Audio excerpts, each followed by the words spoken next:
Hey guys, Micah from Black Bear Custom Kydex. I have a video for you today on 3 projects that I just completed for a local customer named Ishmael. And Ishmael and I actually got together. We have a mutual friend, and the mutual friend kind of connected us. And so the three of us got together and had breakfast a few weeks ago. And it was really cool talking to him. He's a very avid firearms owner and shooter, and just loves tactical gear and all that good stuff, knives, guns, all that. So he gave me a few things to put into Kydex form, and I wanted to show you these projects today. So we got, first off, this knife. I don't know what brand this is. I think he had said it was a K-bar, but I'm pretty sure it's not. Even their older stuff tends to have a logo on it, but whatever this is, very comfortable in hand. And he wanted a holster, sorry, a sheath for it that would carry on his back, preferably at an angle so he could reach behind him, draw with his right hand, kind of at a downward angle. So this is roughly the angle that it would carry at. You can see right here. So you got a little bit of the brawn of the Blackwater draw going on, which is pretty cool. The whole idea with the eyelet spacing here is this is just slightly larger than 1.5 inches. So it's going to fit this canted position, but it will also fit if you turn and carried it horizontally or vertically. So the first and third eyelet on both the top and bottom have the same spacing there, just over 1.5 inches. You'll be able to find horizontal, vertical, or this canted angle in either direction, obviously up or down. So that makes this a pretty versatile sheath. You can carry it in basically all the different rigid belt positions, which is nice. Yeah, so he had just been thinking of doing that. The next thing we talked about was he's got a Glock 22 and a Glock 23, and he wanted 2 different holsters, one to carry and one to mount to his dash. So the one for the dash, he had suggested, coming up with something that he could like literally just go through the drill holes or eyelets on the holster and mount it directly to the underside of his dash near his steering wheel. So this is what I came up with for this. Both these guns are clear and safe and all that good stuff. So, well, they don't have a safe on them, but they're clear. So, all right. So what I came up with for him was just a simple holster. As you can see, there is no sweat guard, no sweat shield, because it's not going to be worn. It's going to be just mounted on a dash. And I want it to be just as versatile for either hand, either palm up or palm down. This particular configuration right now is for right hand draw, palm up. Obviously, he's right-handed, and the reason we're going palm up is just because if you go palm down, which might be a little bit more comfortable at first, you do have to build out some kind of space between the gun and the dash for your hand to slip in, whereas palm up, you don't need any space, but if anything, you would just need a tiny bit for your fingertips to get a good grip and wrap before you draw. So that's what we got here. As far as how it's going to connect to the dash, I've created this mounting plate. When I say created, I mean I just measured and cut a piece of Kydex and drilled it. This is 1/8 inch thick Kydex. The drill holes that you see that are empty are available drill holes for mounting directly to the dash, and the drill holes that you see that have Chicago screws in them, those Chicago screws are actually connecting the holster to the plate. So what I would recommend doing, I think you could probably find multiple ways of accomplishing it, but this is I think the best way to go about it. On the non-plate side of the sheath is the male hardware with Phillips head screws. I would take out this, and this. That's going to separate the plate from the holster. And I would find wherever you want your, excuse me, wherever you want your plate to be located on the dash. I'm going to give him a few little rubber spacers here. So put those spacers up under it, find a few points of contact, use your screws, go right into your dash, mount the plate. Make sure that there's just a little bit of space in between, for these the female sides of these Chicago screws to have room, obviously.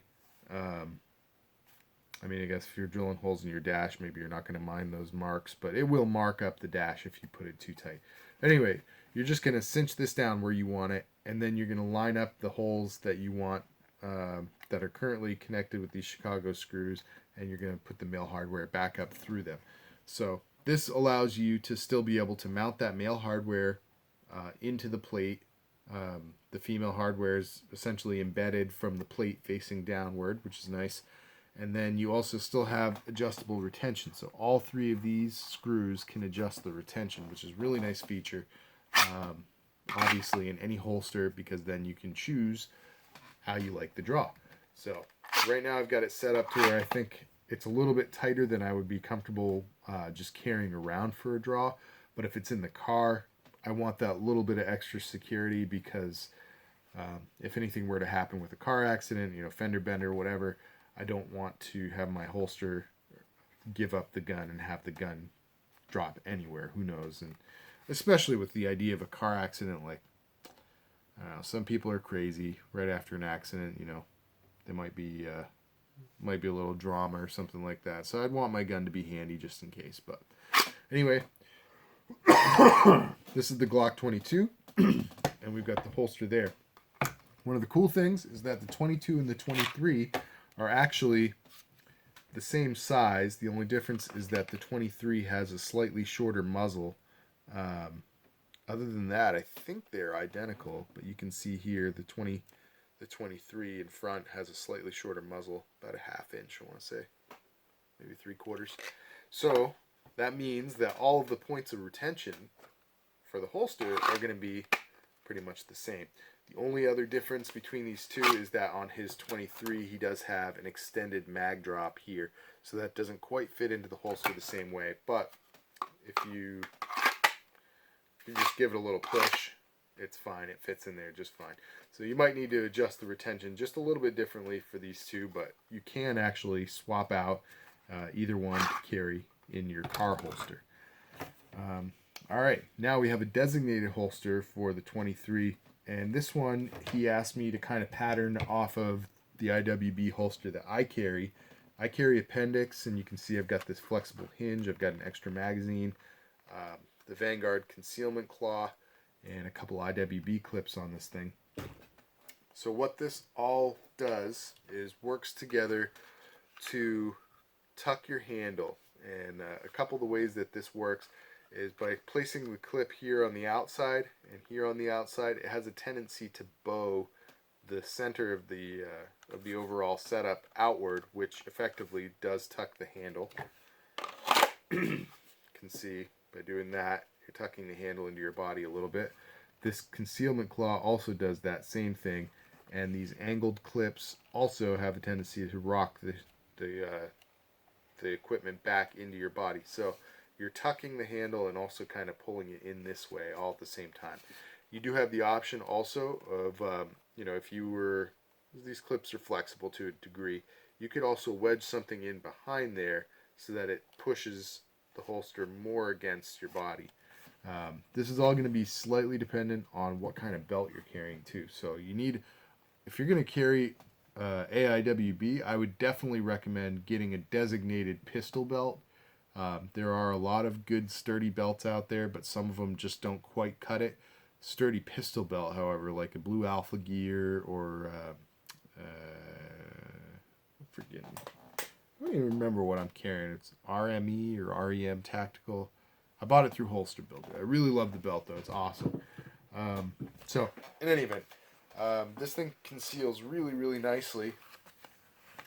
And Ishmael actually wears baggier clothes than I do, so I think he'd probably be really well off as far as the concealment goes.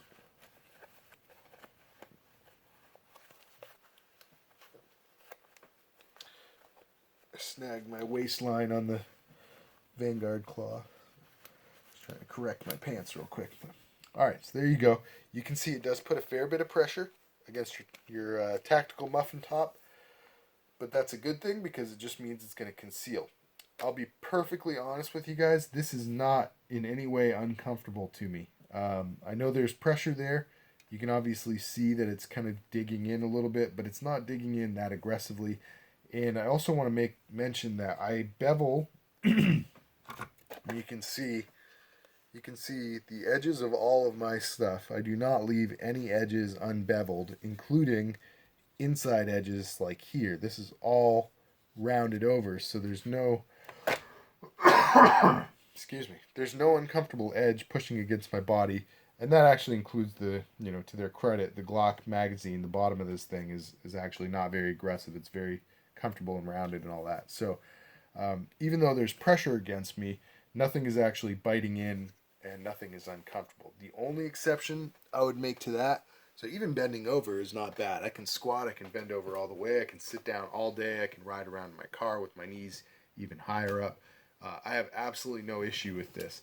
The only exception would be once the gun has left the holster, this obviously becomes a much narrower gap here. So if you're going to bend over really aggressively without the firearm in the holster, it does definitely bite into you and feel pretty uncomfortable. However, if you've drawn and you're in any kind of crouched or bent over position, I think it's probably for a pretty good reason, whether it be training or actual application, and you'll be able to fight through that little bit of discomfort to keep yourself alive.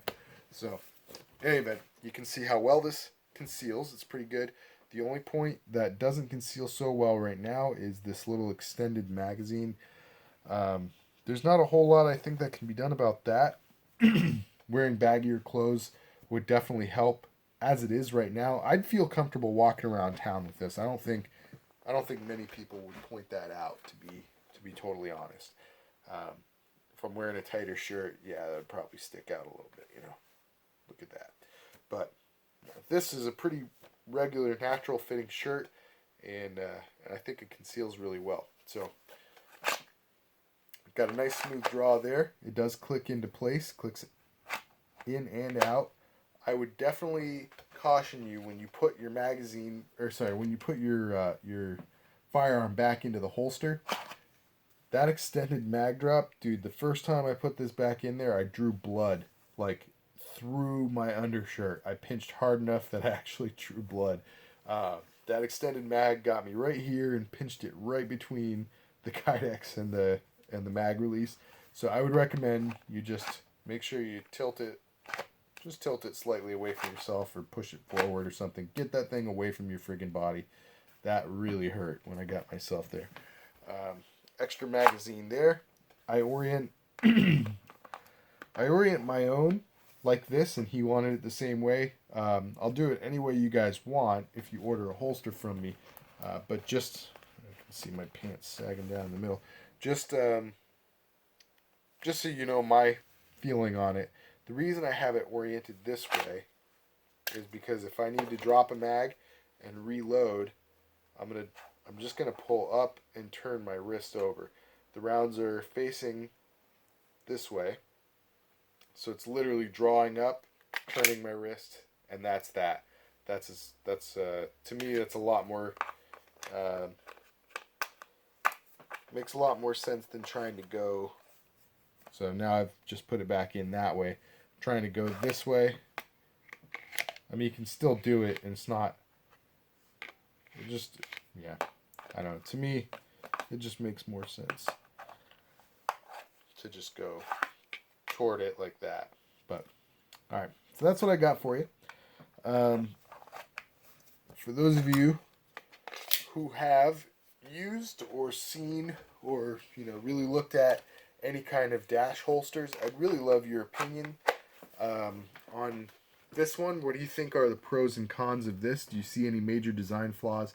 I've never used one. I've never actually even seen a dash mount, but I know there are plenty of holsters that are meant to do that or other devices that'll do that. Yeah, so I designed this one with just kind of simplicity, safety, practicality, all that in mind. But if you see any major design flaws, I'd really love to know about that. Or if you see any pros or advantages of something like this over other products that are out there, and you have any kind of actual experience with them, I would really, really value your opinion down below in the comment section. Definitely let me know what you think of the sheath and the IWB holster as well. And tell me what you think of Glock in general. and the 22 and 23. I know that he's customized these, and the only thing that I'm 100% sure on is the slide, but I think he was talking about other things that he'd done to them. I'm just not familiar enough with the 22 and 23 to be able to tell you what all is customized on it. Little weighted, whatever that is. I'm not actually sure what that's called. But anyway, for those of you out here who know more than I do, please comment down below.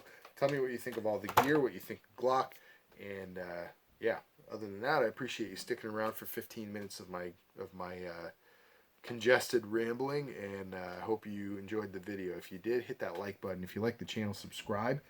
Definitely comment down below. Give me your 2 cents on all this gear, especially the dash holster. And yeah, stick around for the next one. Thanks for tuning in, guys. God bless.